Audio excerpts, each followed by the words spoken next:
Ce mercredi 20 septembre s'est tenue une réunion publique d'information à propos du schéma de cohérence territoriale pour le pays Santon.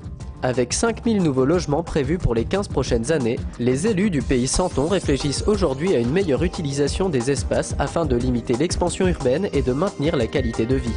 Globalement, l'idée, c'est de dire que l'échelle communale ne permet plus d'appréhender les territoires que dessinent les habitants parce qu'ils se déplacent, parce qu'ils vivent, parce qu'ils ont leurs activités, leur emploi, leurs enfants qui vont à l'école, non plus sur leur commune de résidence. Ils veulent un cadre de vie privilégié à la campagne et bien sûr vivre comme des urbains. Et à l'échelle des communes, on ne peut pas appréhender ces modes de vie-là, ces phénomènes-là.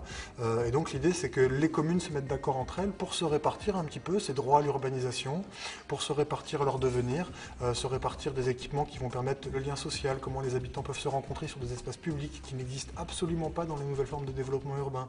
Où est-ce que les enfants vont trouver un endroit pour se croiser, les parents faire une rencontre, ainsi de suite, en dehors du parking qui dessert l'école, parce que de toute façon, il n'y a pas d'autre moyen d'emmener les enfants à l'école que la voiture, avec les bilans climatiques qu'on connaît. Le grand chiffre clé à comprendre, c'est qu'il y a 20-30 ans, le territoire comptait 65 000 habitants. Il va en compter 110 000 d'ici 2020-2030. Et globalement, comment on fait pour accueillir ces nouveaux habitants et en même temps préserver l'espace, ne pas décapitaliser le territoire, ne pas avoir d'impact trop important sur l'agriculture, l'espace naturel.